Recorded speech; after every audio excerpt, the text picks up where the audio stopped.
जय हिंद दोस्तों, कैसे आप सभी। मैं सोहेल पटेल एमबीबीएस योद्धा के ऑनलाइन प्लेटफॉर्म पर आप सभी का स्वागत करता हूं। उम्मीद है आप सभी अच्छे होंगे। देखो, मैं आज आपके लिए लेके आया हूं एमपीपीएससी प्रीलिम्स की टेस्ट सीरीज 2024 के लिए। और इस टेस्ट सीरीज में हम फोकस करेंगे जो मध्य प्रदेश ने 2024 में जो नए टॉपिक जोड़े हैं उन पे हम ज्यादा फोकस करेंगे और उनसे संबंधित जितने भी प्रश्न हो सकते हैं उनकी क्या करेंगे, हम प्रैक्टिस करेंगे। तो आइए शुरू करते हैं हम आज का अपना टेस्ट पेपर। तो आज का जो टेस्ट पेपर है वो प्राचीन भारत के इतिहास पर है। और प्राचीन भारत के इतिहास में भी जो मध्य प्रदेश ने जो नए टॉपिक जोड़े, जैसे भारतवर्ष, रीत, पुरुषार्थ, वर्णाश्रम व्यवस्था, ये जितने नए टॉपिक है, वेद, उपनिषद, इन पे हमने ज्यादा फोकस किया है। ठीक है, तो आइए शुरू करते हैं हम आज का अपना टेस्ट। तो देखो, सबसे पहला प्रश्न है हमारे पास कि सर्वप्रथम भारतवर्ष का उल्लेख किस अभिलेख में मिलता है। प्रश्न का उत्तर सोचिए क्या है अपने मन में।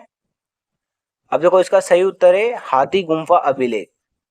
और हाथी गुम्फा अभिलेख कहाँ पर है? ये उड़ीसा के भुवनेश्वर नामक स्थान पर रहेगी। बात आपको याद। देखो, मंदसौर अभिलेख में आपको पता होगा यहाँ पे क्या करा गया है। जो गुजरात के लाट प्रदेश से जो व्यापारी लोग जो आए थे उनका वर्णन मिलता है हमें। इसी मंदसौर अभिलेख को हम दसपुर अभिलेख भी बोलते हैं। ग्वालियर अभिलेख, शून्य अभिलेख, इन सभी अभिलेखों के बारे में आपको क्या करना है, पढ़ना है। फिर देखो, अगला प्रश्न है आदि शंकराचार्य द्वारा स्थापित चार मठ। देखो, आदि शंकराचार्य ने जो भारतीय प्राचीन धर्म है उसके उत्थान के लिए भारत में चार मठ स्थापित किए, चारों कोनों में। इस तो ये चार ही मठ हमारे लिए बहुत ज्यादा इंपॉर्टेंट है। तो ऐसे याद रखिए, आदि शंकराचार्य ने, मान लीजिए भारत, तो भारत के उत्तर में इन्होंने एक मठ स्थापित किया है, एक मठ इन्होंने दक्षिण में स्थापित किया है, एक मठ इन्होंने पूर्व में स्थापित किया है और एक मठ इन्होंने पश्चिम में स्थापित किया है। ये चारों मठ हिंदू धर्म के उत्थान के लिए उन्होंने चार मठों की स्थापना की है। तो वो आपसे उनके नाम पूछ रहा है कि कौन से मठ स्थापित किए। तो आदि शंकराचार्य ने उत्तर में उत्तराखंड में, ये याद रहेगा आपको, कहाँ पे? उत्तराखंड में। उत्तराखंड में क्या करे उन्होंने, एक मठ की स्थापना करी और उसका नाम है ज्योतिर्मठ। क्या नाम है इसका? ज्योतिर्मठ। इसी को हम ज्योतिर्मठ को ही जोशी मठ भी बोलते हैं। रहेगी बात आपको याद। फिर देखो, पूर्व में पुरी में, कहाँ पे? पुरी में। जगन्नाथपुरी आपको पता है ये कहाँ है? उड़ीसा में। और यहाँ पे जो मठ है उसका नाम है गोवर्धन मठ। गोवर्धन मठ। पश्चिम में द्वारका में, ये द्वारका कहाँ है? गुजरात में। तो द्वारका में द्वारका मठ। द्वारका मठ कहाँ पे कहाँ पे? ये गुजरात में। याद रहेगी आपको बात, गुजरात। और दक्षिण में इन्होंने कर्नाटक में करी गई एक श्रृंगेरी नामक स्थान पर। श्रृंगेरी नामक स्थान पर, इसीलिए इसको बोलते हैं श्रृंगेरी मठ। ये चारों मठ हमारे लिए बहुत ज्यादा इंपॉर्टेंट है क्योंकि आदि शंकराचार्य से संबंधित ये प्रश्न हो सकता है आपसे पूछे। तो देखो, ज्योतिर्मठ को जोशी मठ बोलते हैं। देखो, द्वारका मठ भी आ गया, पुरी भी आ गया और श्रृंगेरी भी आ गया। यही हमारा क्या है? अभिष्ट उत्तर। फिर अगला प्रश्न है वसुदेव कुटुंबकम का उल्लेख किस उपनिषद में मिलता है। देखो, वसुदेव कुटुंबकम हमारे लिए बहुत ज्यादा इंपॉर्टेंट रहा है क्योंकि G20 का क्या था, ये ध्येय। और G20 इस बार भारत में बहुत ज्यादा चर्चा का विषय रहा है क्योंकि पहली बार G20 की बैठक पहली बार भारत में हुई है। तो आपको ये याद रखना है कि वसुदेव कुटुंबकम का उल्लेख किस उपनिषद में मिलता है। तो वसुदेव कुटुंबकम का उल्लेख मिलता है हमें मध्य उपनिषद में। तो आपको उपनिषद के बारे में पढ़ना है कि उपनिषद कितने हैं, उपनिषद का अर्थ क्या होता है। ठीक है बात। देखो, मुंडको उपनिषद में क्या मिलता है, तो आपने आपने सुना होगा सत्यमेव जयते। तो जो सत्यमेव जयते लिखा है वो कहाँ पे लिखा है? मुंडको उपनिषद में। फिर देखो, वृहदारण्य उपनिषद, इसमें लिखा है अस्तो माँ सदगमय तमसो माँ ज्योतिर्गमय। ये कहाँ लिखा है? वृहदारण्य उपनिषद में। ठीक है दोस्तों। देखो, अब अगला प्रश्न है निम्नलिखित में से कौन सही रूप से सुमेलित नहीं। देखो, ये याद रखना है आपको, क्या पूछ रहा है? सुमेलित नहीं है। कई बार हम क्या करते हैं, जल्दबाजी में पढ़ लेते हैं सही रूप से सुमेलित है और पहले ही लगाओगे, जैसे कि विलायत खान लगाते हैं सितारों पे, तो सोचते हैं हम सही है, यही लगा के आ जाते हैं। बच्चा तीन ऑप्शन नीचे की पढ़ता ही नहीं है क्योंकि इतनी जल्दी होती है एग्जाम में। तो ध्यान रखना आपको, क्या पूछा है उसने? सुमेलित नहीं है। तो विलायत खान सितार वादक है, बिल्कुल सही बात है। अल्लाह रखा खां तबला वादक है, बिल्कुल सही है। हरि प्रसाद चौरसिया बांसुरी वादक है, बिल्कुल सही है। अब देखो, हम अगले स्लाइड लेते हैं। इसमें लिखा है अमजद अली खां, ये क्या लिखा है? पखावज। ये गलत है। क्यों? अमजद अली खान ये क्या है? सरोद वादक। क्या है ये? सरोद वादक। तो यही तो हमारा उत्तर हो गया। क्योंकि वही तो पूछ रहा है कौन सा सुमेलित नहीं है, तो यही सुमेलित नहीं है। ठीक है दोस्त। अब देखो अगला प्रश्न है कि गर्द भिल्ल वंश का संबंध मध्य प्रदेश के किस जिले से। ये जो गर्द भिल्ल वंश है इसका संबंध मध्य प्रदेश किस जिले से, उज्जैन जिले से। क्यों है उज्जैन जिले से, क्योंकि उज्जैन जिले के एक राजा थे महाराजा विक्रमादित्य। कौन थे, महाराजा विक्रमादित्य। विक्रमादित्य, इन्हीं के बारे में आपने पढ़ा होगा, इन्हीं क्या पढ़ा होगा, सिंहासन बत्तीसी। ठीक है, बहुत फेमस सिंहासन बत्तीसी कहानियां है। तो ये महाराजा विक्रमादित्य किस वंश के किस वंश से थे, तो गर्द भिल्ल वंश के थे ये महाराजा विक्रमादित्य। रहेगी बात। तो आपको एक प्रश्न और मिल गया कि महाराजा विक्रमादित्य किस वंश से थे, तो गर्द भिल्ल वंश थे। और महाराजा विक्रमादित्य का केंद्र क्या था, उज्जैन। ठीक है। अब अगला प्रश्न हमारे पास कि सूची 1 को सूची 2 से सुमेलित कीजिए तथा नीचे दिए कूट का सही मिलान कीजिए। तो भरतनाट्यम ये क्या है, शास्त्रीय नृत्य, वो किस क्षेत्र में किया जाता है, ये उसका नाम दे रखा है। तो भरतनाट्यम कहाँ किया जाता है, तमिलनाडु में। बिल्कुल सही बात है। कथक कहाँ किया जाता है, तो कथक किया जाता है उत्तर प्रदेश में। कुचिपुड़ी कहाँ किया जाता है, तो आंध्र प्रदेश में। और मोहिनीअट्टम क्या किया जाता है, केरल में। मिला लीजिए। अब देखो पहले का आंसर क्या आ जाएगा, पहला। देखो ए का आंसर क्या है, पहला। बी का आंसर क्या है, देखो फोर्थ। सी का आंसर तीसरा। और डी का आंसर क्या है, दूसरा। हमारा उत्तर क्या हो गया, बी। देखो जोड़ी मिलाना बहुत आसान है। देखो 4 ऑप्शन में से आपको अगर एक ऑप्शन भी याद होगा तो मिल जाएगी जोड़ी। देखो यहाँ पहले अगर आपको पता होगा भरतनाट्यम तमिलनाडु, तो देखो एक ही ऑप्शन आ गया, देखो उसमें पहला ही। इससे आंसर से होगा। कभी कभी ऐसी जोड़ी भी दे रखता है वो, इसको डिफिकल्ट भी बना सकता है। तो हम अगले स्लाइड लेते हैं।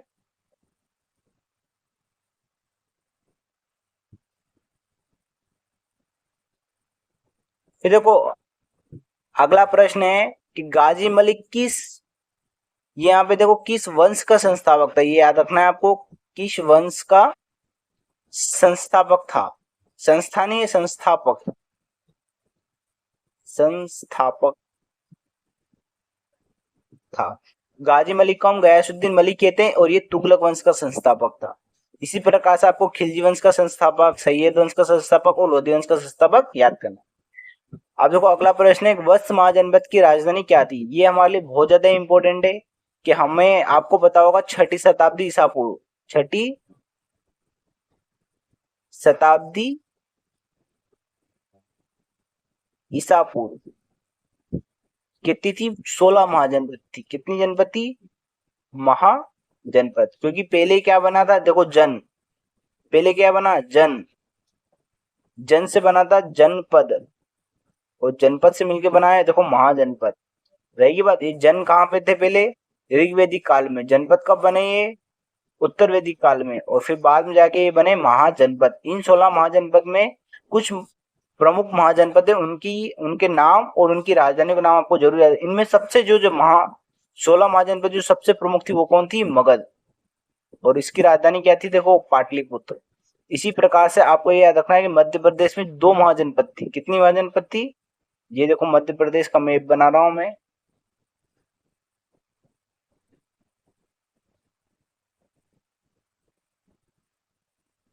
ठीक है, मध्य प्रदेश है। मध्य प्रदेश का जो मालवा वाला क्षेत्र है, यहाँ पे भी एक महाजनपद थी जिसको हम बोलते थे अवंती महाजनपद। और अवंती महाजनपद भी 2 भागों में टूटी थी, एक थी उत्तरी अवंती महाजनपद, एक थी दक्षिणी अवंती महाजनपद। उत्तरी अवंती जो महाजनपद थी इसकी राजधानी थी उज्जैनी, और दक्षिणी जो अवंती महाजनपद थी इसकी राजधानी थी महेशमती, जिसको वर्तमान में हम महेश्वर कहते हैं। और एक महाजनपद इस वाले क्षेत्र में थी, इस वाले क्षेत्र में। इसको हम बोलते थे चेदी महाजनपद। ये आपको जरूर याद रखना है। तो मध्य प्रदेश का इसलिए इंपॉर्टेंट है क्योंकि हम मध्य प्रदेश की एग्जाम दे रहे हैं, तो मध्य प्रदेश से संबंधित आपको हर चीज याद रखना है। और इस चेदी महाजनपद की राजधानी आपको याद रखना है। इसकी जो राजधानी थी वो थी शक्तिमती या सोथिवती, सोथिवती। रहेगी बात को आपको याद। तो देखो वत्स महाजनपद की राजधानी क्या है, आपको याद रखना है। तो देखो आपको ये पता होना चाहिए कि कुशीनगर, ये कुशीनगर किस महाजनपद की राजधानी है, तो मल एक महाजनपद थी। तो मल महाजनपद की क्या है ये राजधानी। मथुरा ये है सूरसेन महाजनपद की राजधानी, सूरसेन। और ये जो कौशाम्बी है ये हमारा सही आंसर है। ये है मलवत्स महाजनपद की राजधानी कौशाम्बी। और सेतीवती मैंने आपको बताया कि सेती महाजनपद की राजधानी कौन है, सेतीवती। तो सेतीवती भी हमारे लिए क्या है, इंपॉर्टेंट, क्योंकि मध्य प्रदेश के दृष्टिकोण से हमें हर चीज पढ़ना है। अब देखो अगला प्रश्न है, निम्न महापुरुषों में से कौन भारतीय जागृति का जनक कहलाता है। ये प्रश्न हमारे लिए बहुत ज्यादा इंपॉर्टेंट है और इस प्रश्न का उत्तर है राजा राम मोहन राय। देखो राजा राम मोहन राय को ही हम बोलते हैं भारतीय संस्कृति का पुनर्जागरण। रहेगी बात आपको याद, क्या बोलते हैं हम राजा राम मोहन राय को ही, भारतीय संस्कृति का पुनर्जागरण। राजा राम मोहन राय को ही हम और क्या बोलते हैं, अतीत और भविष्य के मध्य सेतु। या राजा राम मोहन राय को ही हम क्या बोलते हैं, भारतीय राष्ट्रवाद का पैगंबर। इन्हीं को हम बोलते हैं भारतीय राष्ट्रवाद का जनक रहेगी। और इन्हीं को बोलते हैं आधुनिक आधुनिक भारत का प्रथम पुरुष भी इनको बोलते हैं। तो ऐसे बहुत सारे नाम है राजा राम मोहन राय। ये राजा राम मोहन राय एक भारत के महान क्या रहे, समाज सुधारक, समाज और धर्म सुधारक रहे। और इन्होंने समाज और धर्म को सुधारने के लिए क्या करा था, ब्रह्म समाज की स्थापना करी थी। ये जरूर याद रखना आपको, क्या करा था, ब्रह्म समाज की स्थापना करी थी।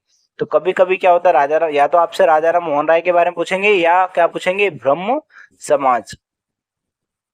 तो ब्रह्म समाज क्या है, इसकी स्थापना किसने करी, कहाँ पे करी गई, इसके क्या उद्देश्य थे, ये आपको याद रखना है। इसी प्रकार से आपको एक और नाम याद रखना है, स्वामी दयानंद सरस्वती। ये स्वामी दयानंद सरस्वती ने भी क्या करा था, भारत में सामाजिक धार्मिक सुधार आंदोलन, और इन्होंने समाज में सुधार करने के लिए क्या करा था, आर्य समाज की स्थापना करी थी। इसलिए आपसे ये भी पूछ सकता हो कि आर्य समाज की स्थापना किसने करी थी, आर्य समाज की स्थापना किसने करी थी। तो ये हमारे लिए इंपॉर्टेंट, कब करी गई थी, क्यों करी गई थी, ये याद आपको जरूर रखना है। फिर देखो अगला प्रश्न है, मैत्रेय का संबंध बौद्ध धर्म की किस शाखा से है। तो आपको याद रखना है, बौद्ध धर्म की दो महान शाखा हुई, एक तो है महायान और एक है हीनयान। तो जो मैत्रेय ये महायान से संबंधित है, और मैत्रेय क्या है, बोधि सत्व। अब बोधिसत्व क्या होता है, बोधिसत्व ऐसे व्यक्ति होते हैं जो स्वयं क्या करते हैं, मोक्ष प्राप्त नहीं करते। इन्हें पता होता है मोक्ष का रास्ता, मोक्ष कैसे मिलता है, क्योंकि बहुत तपस्या करने के बाद इनको ये पदवी मिलती है बोधिसत्व। ये चाहते हैं कि हम खुद मोक्ष प्राप्त ना करके लोगों को मोक्ष प्राप्त करवाएं। तो ऐसे क्या है, बोधि, ऐसे बहुत सारे बोधिसत्व, जैसे अवलोकितेश्वर, वज्रपाणी, ऐसे बहुत सारे बोधिसत्व हुए हैं। तो मैत्रेय क्या है, बोधिसत्व, और ये क्या आने वाले, भविष्य में आने वाले अवतरित होने वाले बोधिसत्व है। यूपीएससी ने एक बार ये प्रश्न पूछा था कि भविष्य में अवतरित होने वाले बोधिसत्व का नाम क्या है, क्या नाम है उनका, मैत्रेय। अब यहाँ पे पूछा है किस बौद्ध धर्म की किस शाखा संबंधित है, महायान शाखा से संबंधित। रहेगी बात आपको याद, क्या ये भविष्य में आने वाले बुद्ध के अवतार है, भविष्य में आने वाले हैं, भविष्य में अवतरित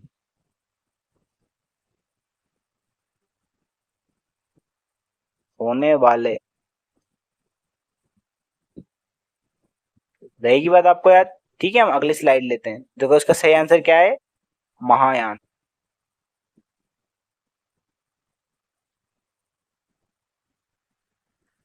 ठीक है दोस्तों, अब देखो अब हमारा अगला प्रश्न है, सत्य शोधक समाज ने संगठित किया है, मतलब सत्य शोधक समाज ने क्या संगठित किया है, किस उद्देश्य से स्थापना करी।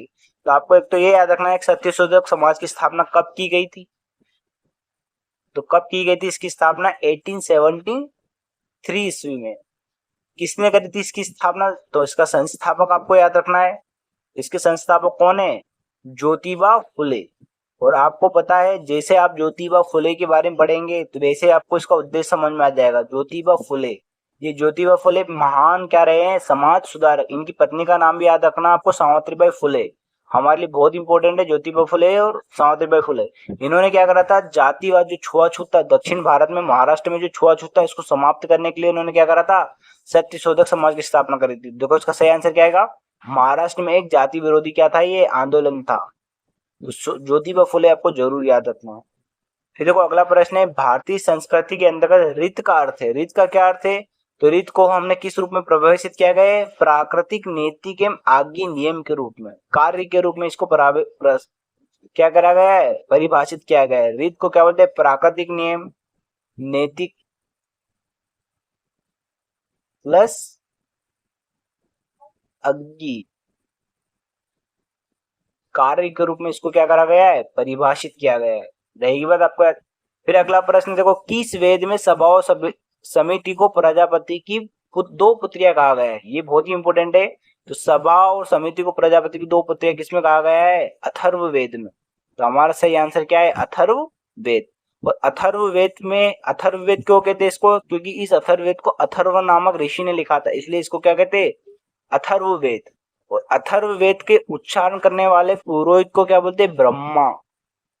रहेगी बात आपको याद, क्या कहते हैं? ब्रह्मा। उच्चारित करने वाले, अलग अलग वेदों को उच्चारित करने वाले सबके अलग। इसी प्रकार से आपको ऋग्वेद का याद करना है, यजुर्वेद का याद करना है और सामवेद का याद करना है। देखो इसमें आपसे कोई पूछे ऋग्वेद में क्या है, तो देखो ऋग्वेद में जो ऋग का मतलब ही होता है ऋचाएं, स्तुतियां। तो भगवान की स्तुति में जो ऋचाएं लिखी है उसी को बोलते हैं ऋग्वेद। तो याद रहेगी आपको बात। फिर देखो यजुर्वेद में लिखा है यज्ञ। तो यज्ञ कर्मकांड की बात किसमें लिखी गई है? यजुर्वेद में। कर्मकांड, यज्ञ, ये जरूर याद रखना है आपको। और सामवेद में क्या है? संगीत। और सामवेद को हम भारतीय प्राचीन संगीत का जनक भी कहते हैं। और अथर्ववेद में क्या है? तो अथर्ववेद में आप याद रखना औषधि, ये सारी चीज आ जाएगी इसके अंतर्गत। औषधि, रोग निवारण, जादू टोना, तंत्र मंत्र आदि विषयों का क्या करा गया इसमें? वर्णन किया है। कभी कभी इस प्रकार से भी पूछा जा सकता है कि इन चीजों का वर्णन किस वेद में किया गया है। ठीक है। अब देखो अगला प्रश्न है कि निम्नलिखित में से कौन युग्म सुमेलित नहीं है? देखो ये संस्थापक और ये प्रवर्तक। तो पहला क्या है? देखो सर्वेंट ऑफ इंडिया सोसाइटी, इसके प्रवर्तक कौन है? जीके खोखले, बिल्कुल सही बात है। सोशल सर्विस लीग के संस्थापक कौन? एनएम जोशी, बिल्कुल सही बात है। देखो अगली स्लाइड हम लेते हैं। फिर सेवा समिति, सेवा समिति के अध्यक्ष कौन है? हृदयनाथ कुंजरू, एचएन कुंजरू, ये भी बात बिल्कुल सही है।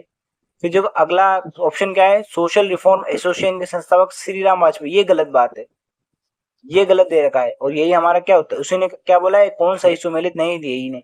जो सोशल रिफॉर्म एसोसिएशन, इसकी स्थापना करी थी नेशनल कॉन्फ्रेंस ने। और नेशनल जो कॉन्फ्रेंस है इसकी स्थापना करी थी रानाडे ने। रहेगी बात आपको याद। फिर देखो अगला प्रश्न है कि प्राचीन भारतीय दर्शन के अनुसार पुरुषार्थ या जीवन के चार उद्देश्य में शामिल है। कितने पुरुषार्थ है? चार। धर्म, अर्थ, काम और मोक्ष। तो इसमें देखो धर्म नहीं दे रखा है, तो धर्म आपको याद रखना है, धर्म, अर्थ, काम और मोक्ष। तो देखो यश, इसमें क्या दे रखा है? अलग दे रखा है। तो यही क्या है हमारा उत्तर। धर्म का अर्थ यहाँ से क्या है? नैतिकता या कर्तव्य से संबंधित है धर्म का। अर्थ का संबंध किससे? धन और संपदा से। अर्थ इसीलिए पढ़ता है ना, देखो अर्थव्यवस्था। काम का अर्थ किससे? कामुकता से। ठीक है। और मोक्ष का अर्थ क्या है? मोक्ष प्राप्त। ये जीवन के क्या है? चार उद्देश्य। फिर देखो एक और प्रश्न है, किसने कहा कि यदि भगवान अस्पृश्यता को सहन करते हैं तो मैं उन्हें कभी भगवान नहीं मानूंगा। तो देखो हमारे जो इतिहास है, इतिहास से एक प्रश्न इस प्रकार से जरूर पूछा जाता है, कथन दे रखते हैं और पूछते ही ये कथन किसका है। तो देखो बहुत सारे कथन है, हम सबके बारे में तो नहीं पढ़ सकते, पर फेमस व्यक्तियों ने जो कुछ फेमस कथन कहे गए, तो जब लुसेंट पर पढ़ोगे ना आप, तो उस प्रकार से कुछ कथन दे रखे, वो आप याद कर लीजिए सामान्यतः। अगर या तो उनसे आ जाएगा प्रश्न या उनसे बाहर कोई प्रश्न आ जाएगा। ये जो कहा गया, यह कहा गया है बाल गंगाधर तिलक ने। इन्होंने, बाल गंगाधर तिलक ने एक अस्पृश्यता सम्मेलन में ऐसा कहा था, अस्पृश्यता को दूर करने के लिए कहा गया है। किसने कहा था? बाल गंगाधर तिलक ने। ठीक है। फिर देखो अगला प्रश्न है कि जैन धर्म के अनंत चतुष्टयी की संकल्पना में क्या शामिल नहीं है। देखो जैन धर्म कहता है कि चार चीजें मनुष्य में क्या है? अनंत है और जन्मजात समाहित होती है। तो क्या है चार चीजें? अनंत दृष्टि, अनंत दर्शन। सबसे पहले क्या? अनंत दर्शन। फिर क्या? अनंत ज्ञान, अनंत वीर्य, और अनंत वीर्य क्या आ जाएगा? अनंत सुख। ये चार चीज क्या कही गई? अनंत चतुष्टय। एमपीपीएससी ने मेंस में भी एक प्रश्न पूछा था, अनंत चतुष्टय। जैन धर्म के अनुसार चार अनंत चतुष्टय के नाम लिखी थी, चार अनंत। तो देखो इसमें क्या शामिल नहीं है? दृष्टि। इसी प्रकार से हो सकता है जैन धर्म के अनुसार त्रिरत्न क्या है, बौद्ध धर्म के अनुसार त्रिरत्न क्या है, अष्टांगिक मार्ग क्या है। ये कुछ बेसिक चीजें जो आप पढ़ लीजिए, चूंकि ये मेंस का टॉपिक है बच्चे पढ़ते नहीं है इसको, और कभी कभी ये पूछ लेते हैं हमसे, क्योंकि जैन धर्म बौद्ध धर्म हमारे लिए बहुत इंपॉर्टेंट है। फिर अगला प्रश्न है कि द्वितीय बौद्ध संगीति की अध्यक्षता किसने की थी। तो देखो आपको ऐसे याद करना है, एक तो यहाँ पे लिखना है बौद्ध संगीतियां, कितनी बौद्ध संगीतियां हुई ऐसे टेबल बनाना है। यहाँ पे लिखना है आपको बौद्ध संगीति, ठीक है। फिर यहाँ पे क्या लिखना है, समय, तिथि, या हम काल भी लिख सकते हैं, कब हुई है वो। फिर हम यहाँ लिखेंगे स्थान,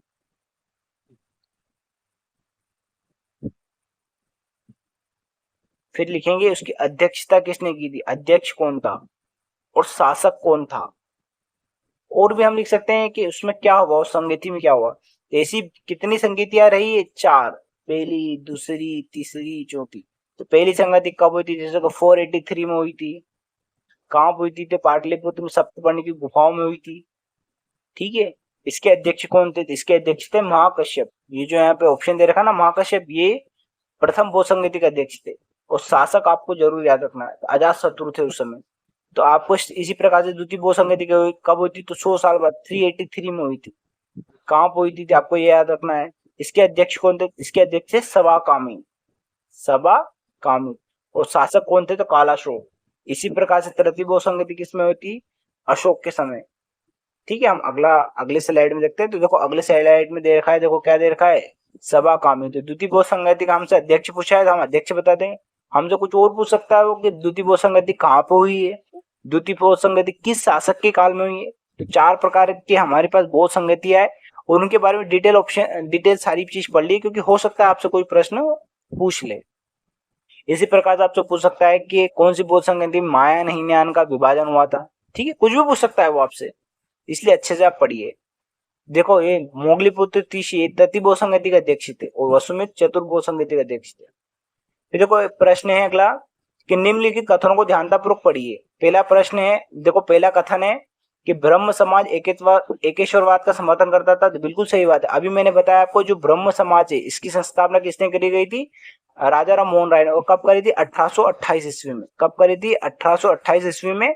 और इसका उद्देश्य था एकेश्वरवाद को बढ़ावा देना। तो देखो इसका उद्देश्य एकेश्वरवाद को बढ़ावा देना, तो इसका मतलब ये है कि बहुदेववाद, अवतारवाद, इन सबका क्या करेगा, मूर्ति पूजा, जात पात, ऊंच नीच, सबका क्या करेगा, खंडन करेगा।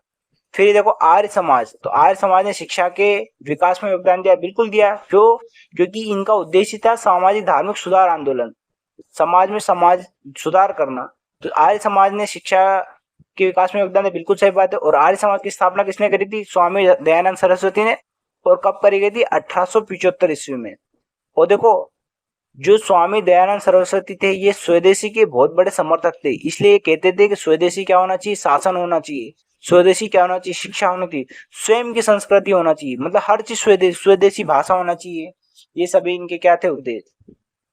फिर देखो अगला कथन क्या है कि रामकृष्ण मिशन की स्थापना स्वामी विवेकानंद ने की थी। ये भी बिल्कुल सही बात है, क्योंकि स्वामी विवेकानंद के गुरु थे रामकृष्ण परमहंस। तो रामकृष्ण परमहंस की क्या शिक्षाओं को बढ़ावा देने के लिए क्या करा था, स्वामी विवेकानंद ने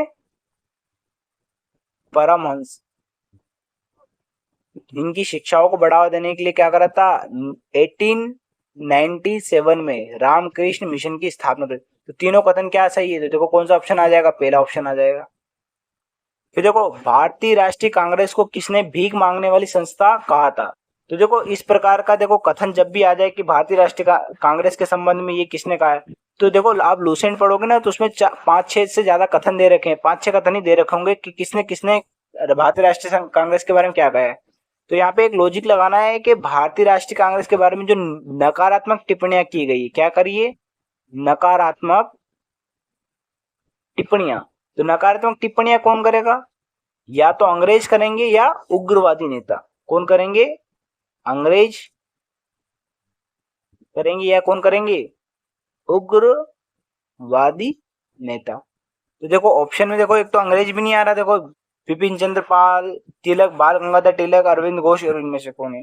तो देखो अंग्रेज तो ऐसे ही हट गया, उग्रवादी नेता ढूंढना है इनमें। देखो विपिन चंद्र पाल, तिलक, ये सब उग्रवादी नेता, अरविंद घोष तो उदारवादी नेता थे। तो इसमें से ऑप्शन देखो, तो ये दोनों ऑप्शन कट गए हमारे। तो देखो इन दोनों में से हमें क्या लगाना है, ऑप्शन। तो देखो इसमें भी तिलक उन्होंने पूरा नाम नहीं दे रखा।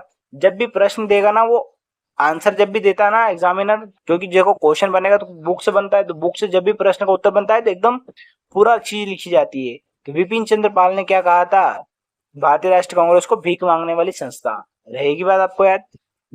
अगर ऑप्शन सही होता तो क्या लिखा हो, बाल गंगाधर तिलक। कभी कभी हमें हिंट भी मिल जाती है ऑप्शन से भी। मैं आपको एक ट्रिक बताऊंगा कि 4 ऑप्शन देके हमें प्रश्न का उत्तर नहीं होने के बाद में हम प्रश्न को देख के भी समझ सकते हैं कि इसका सही उत्तर क्या होगा। मैं आपके लिए इसके लिए एक पूरी सीरीज लेके आऊंगा। मैं बताऊंगा हर साल एमपीपीएससी में 4 से 5 प्रश्न ऐसे होते हैं जिसको हम ट्रिक के माध्यम से थोड़ा सा दिमाग लगा सोल्व कर सकते हैं। भले हमें प्रश्न आता हो या नहीं आता, तुक्का लगा सकते हैं, जिसको हम देसी भाषा में क्या बोलते हैं, तुक्का लगाना। तुक्का लगाने की मैं आपको सबसे शानदार ट्रिक बताऊंगा और लगा के देखना, आप कम से कम 4 से 5 प्रश्न सही करके आओगे। फिर देखो अगला प्रश्न है, किस सूफी संत को चिराग ए देहलवी कहा जाता है, मतलब दिल्ली का चिराग कहा जाता है। ये कहा जाता है शेख निजामुद्दीन महमूद को।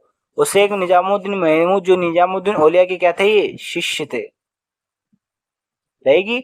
निजामुद्दीन औलिया हमारे लिए बहुत इंपॉर्टेंट है। इनके 12 शिष्य थे और निजामुद्दीन औलिया ने कहा, क्या कहा था, दिल्ली दुरस्त, कि दिल्ली अभी क्या है, दूर। इन्हीं के एक शिक्षक थे अमीर खुसरो, जो हमारे लिए बहुत ज्यादा क्या है, इंपॉर्टेंट। ठीक है हम दोस्तों, अगली स्लाइड हम लेते हैं।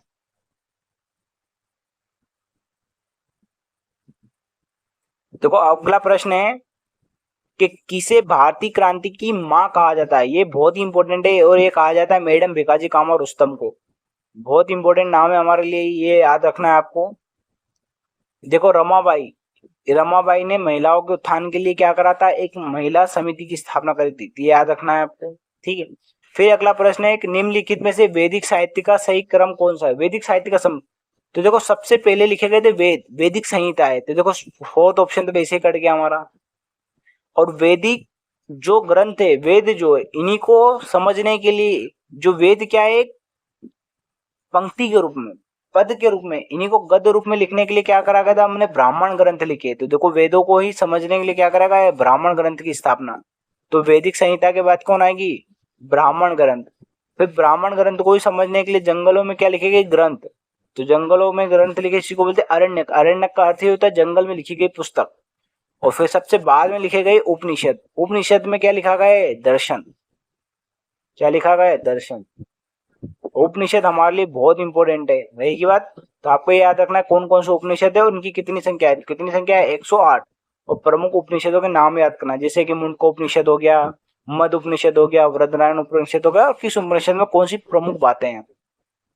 फिर अगला प्रश्न है हमारे पास, एम के गांधी समर्थक थे। एम के गांधी मतलब मोहनदास करमचंद गांधी, मतलब महात्मा गांधी किस चीज के समर्थक थे। क्या महात्मा गांधी मार्क्सवाद के समर्थक थे, बिल्कुल नहीं थे। मार्क्सवाद क्या कहता है कि अगर साध्य पवित्र है, मतलब साध्य अच्छा है और साधन भले बुरा है, तो ये साध्य इस साधन को पवित्र कर सकता है। जैसे एक उदाहरण के रूप में आप समझिए, मान लो हमारा साध्य एमपीपीएससी क्रैक करना, मान ले 2 मिनट के लिए मान लिया कि एमपीपीएससी क्या करना, हमें क्रैक करना है। तो साधन क्या है, पढ़ाई करना, एग्जाम देना। तो ये कहता है कि अगर आपने एमपीपीएससी, मार्क्सवादी कहता है अगर आपको एमपीपीएससी निकालना है और एमपीपीएससी अगर अच्छी चीज है तो इसके लिए आप चीटिंग करके पास हो जाइए। एमपी मार्क्सवादी ये कहता है। तो ये जो एमपीपीएससी अगर आप क्लियर कर लोगे तो ये साधन को, चीटिंग करने को भी पवित्र करता है, ऐसा कहता है मार्क्सवादी। ठीक है। जबकि महात्मा गांधी कहते नहीं, अगर मान लो आपका साध्य पवित्र है तो आपका साधन भी पवित्र होना चाहिए, दोनों चीज पवित्र होना चाहिए। इस चीज पे बल देते हैं महात्मा गांधी। इसीलिए महात्मा गांधी ने जो हमारे राष्ट्रीय स्वतंत्र आंदोलन हुए, जैसे असहयोग आंदोलन, सावयिक आंदोलन, भारत छोड़ो आंदोलन, इसलिए महात्मा गांधी ने सबसे ज्यादा अहिंसा पे बल दिया है। किस पे बल दिया है, अहिंसा। अहिंसा के सबसे बड़े पुजारक थे महात्मा गांधी। फिर श्रेणी समाजवाद के समर्थक थे, बिल्कुल नहीं थे। आदर्शवाद के समर्थक क्या, महात्मा गांधी एक आदर्श राज्य स्थापित करना चाहते थे, नहीं। महात्मा गांधी समर्थक थे दार्शनिक अराजकतावाद के। दार्शनिक अराजकतावाद में क्या होता है, व्यक्ति खुद अपने कर्तव्यों का पालन करे, व्यक्ति खुद अनुशासन में रहे, राम राज्य की स्थापना हो। क्या हो, राम राज्य। महात्मा गांधी ने कहा है दल विहीन राजनीति, जिसे अभी वर्तमान में क्या है, कांग्रेस, बीजेपी, आम आदमी party, Samajwadi party, Bahujan Samajwadi party, Trinamool, ऐसे बहुत सारी पार्टियां है। महात्मा गांधी का कहना था क्या होना चाहिए, दल विहीन राजनीति होना चाहिए, दल विहीन राजनीति। एमपीपीएससी ने एक बार ये प्रश्न पूछा था, दल विहीन लोकतंत्र की स्थापना के बारे में किसने कहा, दल विहीन लोकतंत्र। जब आप महात्मा गांधी के दर्शन के बारे में आप पढ़ोगे, राजनीतिक विचारों के बारे में पढ़ोगे ना, तो उसमें सारी चीजें आप पढ़ोगे। ये देखो ये प्रश्न हो गया एक। और एक और प्रश्न मैंने आपसे वो इथिक्स वाला, जैन धर्म, बौद्ध धर्म, ये सब मेंस के प्रश्न है। अगर आपने मेंस पढ़ा है तो इन प्रश्नों को आप बहुत आसानी से सोल्व कर सकते हैं, नहीं तो ये बहुत ज्यादा दुखदायक है। जो सिर्फ प्रीलिम्स पढ़ता ना बेटा, उनके लिए सबसे ज्यादा दुखदायक होता है, क्योंकि इस प्रकार के प्रश्न फिर वो बना नहीं पाते हैं। सिर्फ प्रीलिम्स पढ़ने से कुछ नहीं होता है, इसलिए आप प्रीलिम्स देने से पहले एक बार मेंस पढ़िए, फिर प्रीलिम्स पढ़िए, आपको बहुत आसान लगेगा, एक बार में आप प्रीलिम्स क्लियर कर दोगे। फिर देखो अगला प्रश्न है कि हड़प्पा संस्कृति समकालीन, मतलब उसी के समय में जो पश्चिमी एशियाई की संस्कृति, क्या नाम था उसका, मेसोपोटामिया। कौन थी, मेसोपोटामिया संस्कृति से भिन्न थी हड़प्पा संस्कृति। क्यों भिन्न थी, तो देखो ऑप्शन है, इनके पास नगर योजना की ग्रिड पद्धति थी, बिल्कुल सही बात। जो हड़प्पा संस्कृति की जो नगर थे वो सुनियोजित थे, क्यों, क्योंकि इनमें क्या थी, ग्रिड पद्धति थी। जल निकासी के लिए क्या थी इनके पास, मतलब आज वर्तमान में जो हम सुनियोजित नगर देखना, उस प्रकार की इनके पास क्या थी, जल निकासी की व्यवस्था थी। जो सड़कें थी वो एक दूसरे को क्या करती थी, समकोण पर काटती थी। फिर देखो इनकी लिपि क्या थी, भाव चित्रात्मक, बिल्कुल सही बात है। इनकी जल निकासी प्रणाली विशिष्ट प्रकार की थी। जल निकासी प्रणाली कैसी थी, एकदम ढक्कनदार थी इस प्रकार से। और जो जल निकासी का जो माध्यम था वो क्या था, सड़कों के किनारे था। और मेन एक नाली होती थी, उसके साथ में क्या थी, सहायक ये जो क्या होती थी, नालियां जुड़ी होती थी। और जितनी भी नालियां थी एक मेन हॉल में जाके जुड़ती थी, और सभी जो भी कचरा दान जो होते थे वो क्या थे, ढक्कन युक्त। तो सोच सकते हो आप कितनी बड़ी बात है ये सारी चीजें क्या थी, ये हड़प्पा संस्कृति में, जो कि पश्चिमी एशियाई संस्कृति से क्या थी, ये एकदम बिल्कुल अलग। ठीक है, देखो हम अगले स्लाइड लेते हैं।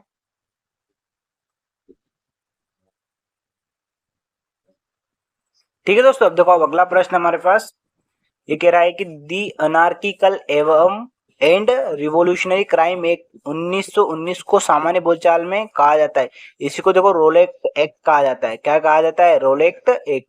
और रोलेक्ट एक्ट को ही क्या कहता है, काला कानून, बिना अपील बिना दलील, है ना, का कानून भी किसको कहते हैं, रोलेक्ट एक्ट। तो ये आपको जरूर याद रखना है। ठीक है, फिर अगला प्रश्न हमारे पास, गणेश्वर जोधपुरा संस्कृति की हड़प्पा स्थल की सूचक है, तो ये खेतड़ी एक जगह है राजस्थान में। तो यहाँ पे जो संस्कृति उत्पन्न हुई थी इसी को बोलते हैं गणेश्वर जोधपुरा संस्कृति। जो हड़प्पा सभ्यता थी, हड़प्पा सभ्यता ने तांबे के लिए यहाँ से संपर्क किया था। खेतड़ी में क्या पाया जाता है, तांबा। और सोने के लिए इन्होंने क्या करा था, दक्षिण भारत। सोना कहाँ पाया जाता है भारत में, दक्षिण भारत में। दक्षिण भारत में भी क्या याद रखना है आपको, कर्नाटक वाला क्षेत्र। ठीक है, ये बाकी तो क्या है, ये हड़प्पा स्थल, ये लोथल, कालीबंगन, बनावली, ये तो हड़प्पा स्थल के ही, हड़प्पा स्थल ही है, हड़प्पा स्थल की सूचक है ये खेतड़ी। फिर अगला हमारे पास प्रश्न है कि उपनिषदों के संदर्भ में निम्नलिखित कथनों पर विचार कीजिए। तो देखो उपनिषदों में क्या करा गया है, जो यज्ञ है, कर्मकांड, इनकी निंदा करी गई है। और क्या करा गया इनमें, देखो कर्म, ब्रह्मा तथा आत्मा के सिद्धांतों की व्याख्या की। बिल्कुल सही बात है, क्योंकि उपनिषद में क्या है, दर्शन। और दर्शन में सब यही तो चीज होती है कि आत्मा क्या है, परमात्मा क्या है। ठीक है, फिर देखो अगला अगला कथन हमारे पास, इसकी भाषा वैदिक संस्कृत है, ना कि साहित्यिक। यही बात गलत है। जो उपनिषद है इनकी भाषा क्या है, साहित्यिक संस्कृत, या इसको बोलते शास्त्रीय संस्कृत। क्या भाषा है इनकी, शास्त्रीय संस्कृत। यही कथन है, देखो कथनों पर विचार करने को बोला है। फिर लिखा है शंकराचार्य एवं रामानुजन के दार्शनिक सिद्धांतों का मूल स्रोत उपनिषद। बिल्कुल सही बात है, क्योंकि दर्शन है ना, देखो मैंने बोला दार्शनिक सिद्धांतों का मूल स्रोत ही उपनिषद है। बिल्कुल सही बात है। तो देखो दूसरा ऑप्शन क्या है, गलत। इसने पूछा उपरोक्त कथनों में कौन सही है, तो सही कौन सा है, पहला और तीसरा सही है, और दूसरा क्या है, गलत। तो सीधी बात है, क्या आ जाएगा उत्तर हमारा, पहला। अब देखो हम अगले स्लाइड लेते हैं। ठीक है दोस्तों, देखो अब अगला प्रश्न है कि बुद्ध की जीवनी की रचना बौद्ध साहित्य में विशेष स्थान रखती है, निम्नलिखित में से कौन सी एक बुद्ध की पूर्ण जीवनी है। जो दे रखी है बुद्ध के जीवन के बारे में बताया गया है, तो किस में बताया गया है बुद्ध के जीवन के बारे में, तो ये जो ललित विस्तार है, देखो नाम में सोचा ललित विस्तार, गौतम बुद्ध के जीवन का विस्तार किया गया है इसमें ललित विस्तार में। तो ये क्या है हमारा सही प्रश्न। जो सारीपुत्र प्रकरण, प्रकरण का मतलब होता है केस स्टडीज, तो सारीपुत्र गौतम बुद्ध के एक शिष्य से सारीपुत्र, है ना, इन्हीं के बारे में क्या कह गया, इनके जीवन के बारे में, सारीपुत्र के जीवन के बारे में लिखा है। फिर देखो मिलिंद पन्नो, तो मिलिंद पन्नो आपने सुना होगा, जो बौद्ध भिक्षु थे, एक नागसेन, और जो मिनांडर थे, इन्हीं के दोनों के बीच में जो वार्ता है उसी को बोलते हैं मिलिन पन्नो। अवदान शतक का मतलब होता है 100 से ज्यादा कहानियां हैं इसमें, ठीक है। बौद्ध धर्म से संबंधित 100 से अधिक क्या है, चरित्रों का वर्णन किया गया है। बुद्ध के जीवन के बारे में कौन सा आ जाएगा हमारा सही उत्तर, ललित विस्तार।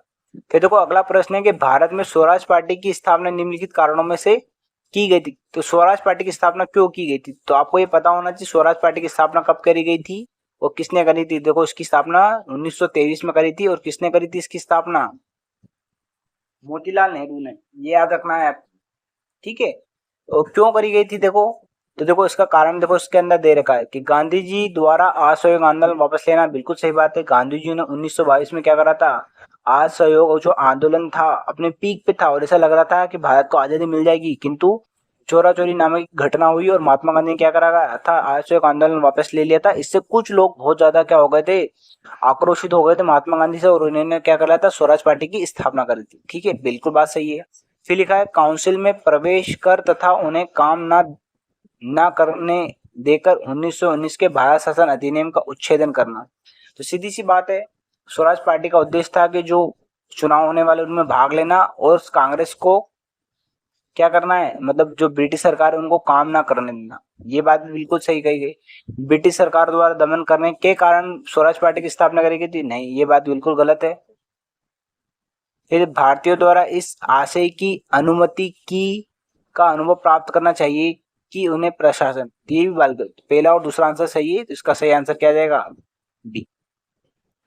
फिर देखो अगला प्रश्न है, दुखों से मुक्ति पाने के लिए निम्नलिखित में कौन से मार्ग बुद्ध के अष्टांगिक मार्ग में वर्णन। देखो गौतम बुद्ध ने क्या कहा था कि 4 आर्य सत्य बताए गौतम बुद्ध ने कि सर्वम दुखम, पूरे संसार में दुख ही दुख है, सर्वम दुखम। फिर क्या बताया उन्होंने, सर्वम दुखम, फिर सर्वम क्या करा गया उनके, दुख है, तो दुख का उन्होंने क्या बनाया, कारण, कि दुख है, पूरी संसार में दुख ही दुख है।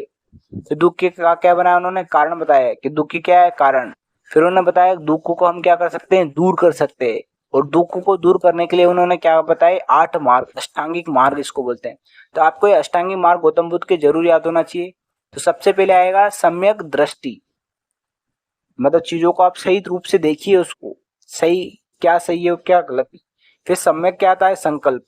तो देखो मैं सम्यक ना लिखते हो, सिर्फ ये लिख देता हूँ कि क्या क्या उन्होंने बताया। एक तो सम्यक दृष्टि हो गया, एक क्या आ जाएगा, सम्यक संकल्प। आपको अच्छे से संकल्प लेना है, ऐसा संकल्प जो आपको क्या करना है, पूरा। फिर क्या करना है, सम्यक वाक, वाक का मतलब होता है बोलना। फिर सम्यक क्या होता है, आजीविका, आपको ईमानदारी पूर्वक कमा के खाना है, ऐसा नहीं चोरी चकारी करके खा रहे हो आप। सम्यक क्या है, आजीविका। फिर क्या आएगा, सम्यक स्मृति, अच्छे से चीजों को क्या करना है, याद करना है। सम्यक क्या आएगी, स्मृति। सम्यक स्मृति के बाद क्या आएगा, सम्यक काम, कर्मांत। फिर सम्यक क्या आएगा, व्यायाम, व्यायाम भी आपको जरूर करना है। फिर क्या जाएगा, सम्यक समाधि। हो गए 1 2 3 4 5 6 7 और 1 8। तो देखो इसमें क्या लिखा है, अष्टांगिक मार्ग में वर्णित है। तो देखो सम्यक दृष्टि भी वर्णित है, सम्यक वाक भी वर्णित है। अगली स्लाइड हम लेते हैं। तो इसमें क्या लिखा है, सम्यक संकल्प। सीधी बात है, सभी क्या आ जाएंगे, तो हमारा क्या आ जाएगा उत्तर, ए वाला। फिर देखो अगला प्रश्न है कि निम्नलिखित में से किस काल को भारत का स्वर्ण युग कहा जाता है। तो आपको याद रखना, गुप्त काल को भारतीय इतिहास का स्वर्ण युग कहा जाता है, क्योंकि इसी गुप्त काल में भारत में बहुत सारा क्या हुआ था, उत्थान हुआ था, विज्ञान के क्षेत्र में, संस्कृति के क्षेत्र में। तो गुप्त काल को क्या कहते हैं, भारतीय इतिहास का स्वर्ण युग। फिर ये अगला प्रश्न है कि उरेयूर प्रसिद्ध है। तो उरेयूर क्या, किस चीज के लिए प्रसिद्ध है, तो प्राचीन काल में सूती कपड़ा के व्यापारियों के लिए क्या है, प्रसिद्ध है, उरेयूर कहते हैं। फिर अगला प्रश्न है, सजदा और पेबोस की रस्म दिल्ली सल्तनत की किस शासक ने प्रारंभ की थी, ये करी थी बलबन ने। सजदा और पेबोस की रस्म किसने प्रारंभ की गई थी, बलबन में। अगली स्लाइड हम लेते हैं। ठीक है दोस्तों, देखो अगला प्रश्न हमारा है कि 1938 में भारतीय राष्ट्रीय कांग्रेस के अध्यक्ष निर्वाचित हुए। ये आपको जरूर याद रखना। कौन निर्वाचित हुए थे? सुभाष चंद्र बोस। और ये अधिवेशन कहाँ पे हुआ था? हरिपुरा गुजरात में हुआ था। ये भी याद रखना आपको, हरिपुरा गुजरात में हुआ था। फिर अगला प्रश्न है, निम्नलिखित कथनों पर विचार करना है। देखो इस प्रकार के प्रश्न जब भी आता है बच्चा थोड़ा घबरा सा जाता है कि यार ये क्या पूछ लिया है, जबकि ऐसे प्रश्न बहुत ही सरल सिंपल होते हैं। देखो सब कुछ उसमें दे रखा है। देखो ये प्रश्न है, अगर आपने इतिहास अच्छे से पढ़ा होगा तो आप अच्छे से बना सकते हैं उसको। देखो क्या बोल रहा है वो, कि सरकारी कर्मचारी को त्यागपत्र देने को कहा गया, ऐसा किस स्वतंत्रता आंदोलन में कहा गया है? तो ऐसा तो कहा ही नहीं गया है सरकारी कर्मचारी को त्यागपत्र देने को। ठीक है बात। सैनिकों को अपने पद छोड़ने को कहा गया है, ये भी नहीं कहा गया है। राष्ट्रीय रियासतों के राजाओं को, जो देशी रियासत थे हमारे राजाओं को, अपनी जनता की प्रभुसत्ता स्वीकार करने को कहा गया। तो ये बिल्कुल सही बात है। देशी जो रियासत के राजाओं को ये कहा गया है कि आप जनता की प्रभुत्व सत्ता स्वीकार कीजिए। मतलब यही तो क्या है? लोकतंत्र है। यही तो चीज है ना लोकतंत्र। लोगों का तंत्र होना चाहिए, ना कि राजाओं का तंत्र। स्वतंत्रता आंदोलन का एक प्रमुख उद्देश्य था ये। देखो ये कथन बिल्कुल सही है। प्रश्न बोल रहा है उसमें, उपरोक्त कथनों में से भारत छोड़ो आंदोलन का कौन सा सही है? देखो तीसरा तो सही है। तो देखो पहला ऑप्शन वैसे ही कट गया। अब देखो या तो इसका आंसर बी हो सकता है, सी हो सकता है और डी भी हो सकता है। अब देखो भारत छोड़ो आंदोलन जो 1942 में प्रारंभ हुआ था, 8 अगस्त 1942 को जो प्रारंभ हुआ था, तो उसमें महात्मा गांधी ने ये कहा था कि सरकारी कर्मचारी त्याग पत्र ना दे, किंतु कांग्रेस के प्रति अपनी निष्ठा रखे। तो देखो त्याग पत्र, यहाँ पे क्या लिखा? त्याग पत्र देने को। त्याग पत्र देने को नहीं कहा गया है। क्या कहा गया है? त्याग पत्र ना दे, बल्कि कांग्रेस के प्रति अपनी निष्ठा रखे। तो देखो पहला ऑप्शन भी गलत हो गया मेरा। देखो पहला ऑप्शन कहाँ पे? यहाँ पे। अब बचा ऑप्शन बी और सी। फिर सैनिकों को अपने पद छोड़ने को कहा गया, ये भी छोड़ने को नहीं कहा गया है। तो इसका आंसर क्या आ जाएगा? केवल सी। क्योंकि सैनिकों को इतना सा कहा गया था कि वो भारतीय जनता पे या जो राष्ट्रवादी जो नेता है, जनता है, उन पे गोलियां ना चलाए, बस ये कहा गया था। फिर देखो अगला प्रश्न, देखो हमारा उत्तर आ गया सी। फिर अगला प्रश्न है कि शुंगों के पूर्वज मूलतः किस स्थान से थे? तो शुंगों के पूर्व मूलतः उज्जैन से थे। रहेगी बात आपको याद। वो शुंग वंश, मौर्य वंश के बाद ही भारत में स्थापित हुआ था शुंग वंश। ये आपको जरूर याद है। ठीक है, अब अगले स्लाइड लेते हैं। ठीक है दोस्तों, देखो अगला हमारे पास प्रश्न है कि ब्रिटिश साम्राज्य पूरी तरह से सड़ चुका है, हर तरह से भ्रष्ट, अत्याचारी व हीन है। यह कथन किसके द्वारा कहा गया? देखो इस प्रकार की कथन एमपीपीएससी में एक या दो कथन जरूर आते हैं और बहुत इंपॉर्टेंट है। कुछ फेमस कथन आप याद रख लीजिए। तो ब्रिटिश साम्राज्य के बारे में ये जो कहा गया था, यह कहा गया था सिस्टर निवेदिता द्वारा। ये आपको जरूर याद रखना। और सिस्टर निवेदिता ये विदेशी जो भारत की स्वतंत्रता के लिए जो समर्थक थे, इनमें इनका नाम बहुत ही इंपॉर्टेंट है, सिस्टर निवेदिता। इनका जो वास्तविक जो मूल नाम था वो था मार्गरेट एलिजाबेथ नेबुल। मार्गरेट, ये याद रखना, मार्गरेट एलिजाबेथ जाबेथ नेबुल, ये इनका मूल नाम था। इनको सिस्टर निवेदिता कहते हैं, निवेदन के। और ये जो थी सिस्टर निवेदिता, ये स्वामी विवेकानंद की क्या थी? शिष्य थी। किसकी शिष्य थे ये? स्वामी विवेकानंद की। और अरविंद घोष इनके घनिष्ठ संबंध थे, मतलब इनसे ये जुड़ी हुई थी। तो सिस्टर निवेदिता ने कांग्रेस के बारे में ये कथन कहा था। एक ही बात आपको याद। तो देखो अगला प्रश्न है, निम्नलिखित में से कौन सा विकल्प सही सुमेलित नहीं है? तो देखो प्रमुख मत है और उन मत को देने वाले लोग है। ठीक है, द्वैतवाद किसने कहा था? माधवाचार्य ने, बिल्कुल सही बात है। विशिष्ट अद्वैत किसने कहा था? रामानुजन ने, बिल्कुल सही बात है। देखो द्वैत अद्वैत ये सिर्फ ये सारी बातें चलती है आत्मा और परमात्मा के बाद में। आत्मा और परमात्मा, बहुत सारे लोग आत्मा और परमात्मा को अलग मानते, इसलिए इसको बोलते द्वैत। क्या बोलते हैं? द्वैत का मतलब होता है दो। तो जो आत्मा को अलग और परमात्मा को अलग मानते हैं तो द्वैतवाद हो गया। ये किसने माना था? माधवाचार्य ने। कुछ लोग मानते हैं अद्वैत, कि आत्मा और परमात्मा एक ही है, जिसको हम बोलते हैं शंकराचार्य का। अद्वैतवाद किसने दिया था? शंकराचार्य। सबसे पहले ही अद्वैतवाद आया था कि दो है ही नहीं, तो सीधी सी बात एक ही है। फिर द्वैत कहा किसी ने कहा आत्मा और परमात्मा लगे, तो माधवाचार्य। किसी ने कहा विशिष्ट द्वैतवाद। विशिष्ट परिस्थिति में क्या होगा? ये अद्वैत। तो विशिष्ट द्वैतवाद ये किसने कहा था? देखो रामानुजन ने, ये बहुत फेमस है। वल्लभाचार्य ने कहा शुद्ध द्वैत। शुद्ध अवस्था में क्या होंगे? वो अद्वैत होंगे। और एक है द्वैत अद्वैत, द्वैत भी और अद्वैत भी, ये कहा था निम्काचार्य। यही तो गलत, यही तो क्या है? गलत। यही तो हमसे पूछा गया है कौन सही सुमेलित नहीं है, ये जरूर याद रखना है। क्या पूछा है, कौन सही सुमेलित नहीं है, तो क्या है, निम्बकाचार्य, निम्बकार चार्य।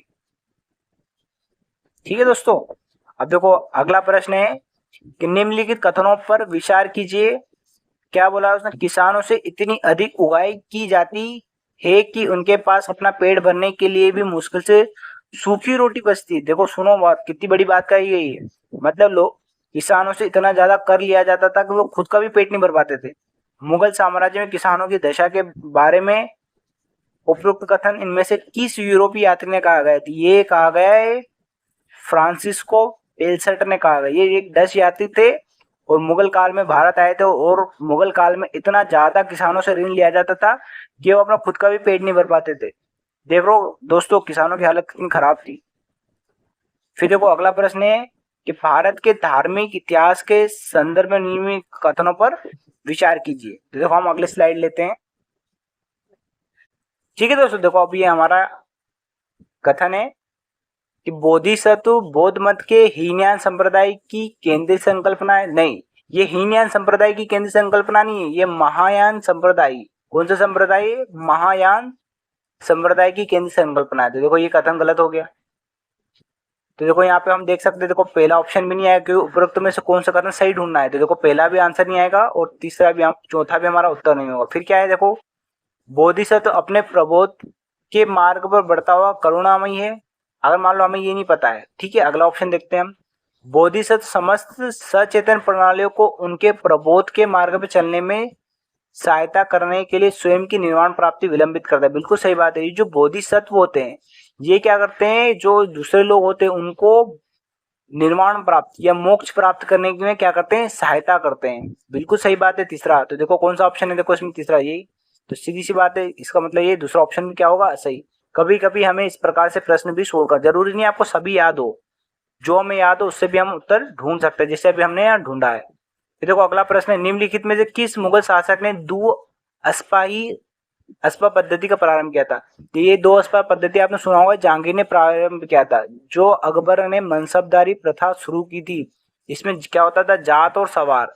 जात और सवार, जात का मतलब होता है रैंक। आपको एक रैंक दी जाती थी कि आपके पास, आपको किस पद के, और उस रैंक के हिसाब से आपके पास क्या होना चाहिए, घोड़े। तो जहांगीर ने क्या करा था, जात में चेंज किए बिना ही सवारों की संख्या बढ़ा दी थी। इसी को बोलते द्विअस्पा पद्धति। रहेगी बात आपको याद। फिर देखो पुरुषार्थ का तत्व कौन नहीं है, पुरुषार्थ का तत्व कौन नहीं, मतलब कौन सा पुरुषार्थ में शामिल नहीं है। तो मैंने आपको बताया था ना, धर्म अर्थ काम और मोक्ष। तो देखो इसमें क्या नहीं है, अर्थ नहीं है। देखो तो इसमें क्या शामिल कर लिया उसने, तृष्णा थी, यही शामिल नहीं है। रहेगी बात आपको याद। अब देखो अगले स्लाइड हम लेते हैं। ठीक है, तो देखो अगला हमारे पास प्रश्न है, धर्म ना पुस्तकों में है, ना बौद्धिक विकास में, और ना तर्क में।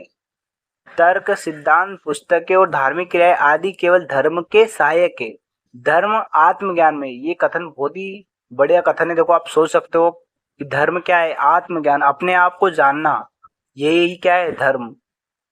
ये कहा गया था स्वामी विवेकानंद ने। क्या कहा है स्वामी विवेकानंद में, धर्म ना पुस्तकों में, ना बौद्धिक विकास में, ना और तर्क में। तो तर्क सिद्धांत पुस्तकें जो सभी ये क्या है, धर्म में सहायक, ना कि धर्म। धर्म क्या है, आत्मज्ञान, अपने आप को जानना ही क्या है, धर्म। ये देखो अगला प्रश्न है हमारे पास, संस्कार और संस्कारों का सही क्रम। तो आपको ये जरूर याद रखना है संस्कार होते क्या है, और संस्कारों की कुल संख्या कितनी है, 16। तो सारे 16 संस्कारों को आपको इससे ये प्रश्न पता चल रहा है कि इनको क्रम से याद रखना है। तो देखो हमारे जो प्राचीन भारतीय हिंदू धर्म है, इसमें 16 प्रकार के संस्कार है। तो गर्भाधान से लेकर, कहाँ से लेकर, गर्भाधान से लेकर कहाँ तक, अंत्येष्टि, जब तक मनुष्य मर जाता है तब तक क्या किया जाता है, संस्कार, अंत्येष्टि। कितने संस्कार है, 16 प्रकार के संस्कार है। तो देखो इसमें कुछ संस्कार को आप थोड़ा सा ट्रिक लगा के भी सोल्व कर सकते हो कि क्या, किसके बाद क्या आएगा। देखो सबसे पहले आता है गर्भाधान, फिर आता है क्या आता है, पुंसवन, फिर सीमंतोवन, फिर आता है जात कर्म। क्या आता है, जात कर्म। फिर क्या आ जाता है, बच्चे का नाम रखा जाता है, इसको बोलते हैं नामकरण। तो देखो जात कर्म पहले आएगा, फिर आएगा नामकरण। तो जातकरण, फिर आएगा, देखो पुंसवन बिल्कुल सही है, फिर जात कर्म आएगा, फिर क्या आएगा, नामकरण, फिर निष्क्रमण, अनुष्क्रमण सब बाद में आएगा। तो देखो ये भी गलत हो गया। ये भी गलत हो गया। देखो जात कर्म आएगा, फिर आएगा नामकरण, फिर क्या आएगा निष्क्रमण, निष्क्रमण फिर आएगा अन्न प्राशन। तो ये बिल्कुल सही है। रहेगी बात आपको याद, ऐसे आपको सारे याद करना है। फिर आता है देखो चूड़ाकर्म, विद्यारंभ, कर्णवेद, यज्ञोपवीत, वेदारंभ, गोदान, समावर्तन, विवाह और अंत्येष्टि। ठीक है, जरूरी नहीं यही चार पूछे आपसे, कुछ और भी पूछ सकता है वो। फिर देखो उपनिषद पुस्तकें, क्या धर्म पर, योग पर, विधि पर। मैंने बताया ना उपनिषद पुस्तकें किस पर है, दर्शन पर आधारित है। फिर देखो एक प्रश्न है, या किसने, या किसका कथन है कि बुरे से बुरा देसी जो राज्य अच्छे से अच्छे विदेशी राज्य से अच्छा होता है। तो मैंने बताया ना आपको, जब भी स्वदेशी की बात आएगी तो आपको स्वामी दयानंद सरस्वती की बात याद रखना है। स्वदेशी भाषा, स्वदेशी संस्कृति, सब चीज स्वदेशी किसने कहा है, स्वामी दयानंद सरस्वती ने। देखो हम अगले स्लाइड लेते हैं। ठीक है दोस्तों, तो देखो इसका उत्तर क्या है, स्वामी दयानंद सरस्वती, ये याद रखना है आपको। फिर देखो अगला प्रश्न है, अपनी शक्ति को समेकित करने के बाद बलबन ने भव्य उपाधि धारण की। बलबन ने जिले इलाही खुदाई, ये जरूर याद रखना, वो जिले इलाही की क्या कर दी उसने, उपाधि धारण की थी। ठीक है, फिर अगला प्रश्न हमारे पास, खुदाई खिदमतकार एक संगठन था। ये इसके संबंध में नीचे कथनों पर हमें विचार करना है। तो देखो इस संगठन के नेतृत्व करता खान अब्दुल गफ्फार खान थे, बिल्कुल सही बात है। और इन्हीं खान अब्दुल गफ्फार खान को ये क्या बोलते हैं, सीमांत गांधी। और ये जो खान अब्दुल गफ्फार खान ने जो खुदाई खिदमतकार जो आंदोलन प्रारंभ किया था, इसको लाल कुर्ती आंदोलन भी कहते हैं। और ये कहाँ पे था, उत्तर पश्चिमी भाग में प्रारंभ किया गया था। देखो यह संगठन भारत के उत्तर पश्चिमी क्षेत्र के हिंदुओं द्वारा बनाया गया था, ये बिल्कुल गलत बात है। फिर देखो इस संगठन के लोग हिंसक प्रदर्शनों एवं कार्रवाई के द्वारा स्वतंत्रता आंदोलन में शामिल थे, ये भी बिल्कुल बात। क्योंकि खान अब्दुल गफ्फार खान को मैंने बताया ना आपको क्या बोलते हैं, सीमांत गांधी, तो मतलब गांधी जी के मार्ग पे चलने वाले, और गांधी जी क्या थे, अहिंसक। ये कथन भी क्या है, गलत। देखो ये दोनों गलत है और ये क्या है, सही। अब देखो खास बात क्या है, देखो ये आपको ध्यान रखना है, बहुत सारे बच्चे ये गलत करते हैं, ये पढ़ते ही नहीं। अब देखो क्या करते हैं वो, ये ढूंढने लग जाते हैं कि क्या सही है पहला, तब इसमें ढूंढो, देखो को ऑप्शन ही नहीं, देखो इसमें पहला, देखो तीसरा भी गलत है, दूसरा भी गलत, कोई ऑप्शन ही नहीं बच रहा है। देखो बहुत सारे बच्चे गलत कर देते, वो पूछ रहा है देखो उपरोक्त में से कौन सा कथन असत्य। देखो अभी तक हमने क्या पढ़ा, उपरोक्त में कौन सा कथन सत्य, सत्य ढूंढना था, अब क्या ढूंढना, असत्य। दो और तीन क्या है, असत्य। रहेगी बात आपको याद। फिर देखो अगला प्रश्न है, निम्न ने में से भारतीय राष्ट्रीय कांग्रेस के किस अधिवेशन में बाल गंगाधर तिलक ने अभिव्यक्ति किया था, स्वराज मेरा जन्म सिद्ध अधिकार है और मैं उसे लेकर रहूंगा। देखो ये कितनी बड़ी बात कही है। अगली मैं स्लाइड ले रहा हूँ। ये कहा गया था लखनऊ अधिवेशन में, कहा गया था लखनऊ अधिवेशन में। देखो 1916 में क्या करा था, बाल गंगाधर तिलक ने क्या करा था, होम लीग आंदोलन प्रारंभ किया था इन्होंने, और एनी बेसेंट ने, इन्होंने क्या करा था, होम लीग आंदोलन प्रारंभ किया, तो इसका उद्देश्य यही था। फिर देखो अगला प्रश्न है कि वर्ष 1938 में भारतीय राष्ट्रीय कांग्रेस के हरिपुरा अधिवेशन की अध्यक्षता किसने की थी। देखो यहाँ पे हरिपुरा अधिवेशन है, और सिर्फ हमने इसके पहले भी एक प्रश्न पढ़ा, उसमें पढ़ा था 1938 में कि भारतीय राष्ट्रीय कांग्रेस के 1938वें अधिवेशन की अध्यक्षता किसने करी थी, सुभाष चंद्र बोस ने। कि कहाँ पे करी गई थी, इसको हरिपुरा अधिवेशन भी कहते हैं। और आपको एक और याद रखना, 1939 में ये हुआ था त्रिपुरी अधिवेशन। ये हमारे लिए मोस्ट इंपॉर्टेंट है, क्योंकि मध्य प्रदेश में एक ही मात्र अधिवेशन हुआ है कांग्रेस का, वो हुआ त्रिपुरी, इसको बोलते हैं जबलपुर में। और इसकी अध्यक्षता भी किसने करी थी, सुभाष चंद्र बोस ने। सुभाष चंद्र बोस ने गांधी जी के जो उम्मीदवार थे पट्टाभी सिद्धारमैया, इनको पराजित करके क्या करा था, ये त्रिपुरा अधिवेशन की अध्यक्षता की थी। किंतु इसी को लेकर विवाद हो गया था, फिर सुभाष चंद्र बोस ने एक फॉरवर्ड नई एक अपनी क्या करी थी, एक संस्था स्थापित करी थी। तो आज के लिए इतना ही दोस्तों, धन्यवाद। और यदि आपको किसी भी प्रकार की कोई समस्या आती है तो आप कमेंट के माध्यम से ज़रूर बताइए। देखो मेरा एक मात्र उद्देश्य है कि आपको प्रीलिम्स क्लियर करना है, मेंस और इंटरव्यू एक बार में क्लियर करना है, और हमें क्या बनना है, डीसी और डीएसपी, हमारा एकमात्र उद्देश्य है। इसके लिए आपको कोई भी दिक्कत आती है आप बताइए मुझे, मैं न्यू टॉपिक पे इस प्रकार की टेस्ट सीरीज लाऊंगा। आप सपोर्ट कीजिए, ज़्यादा से ज़्यादा इसको देखिए, और इसमें कुछ गलती हो तो आप कमेंट के माध्यम से ज़रूर बताइए। ठीक है दोस्तों, जय हिंद, जय भारत।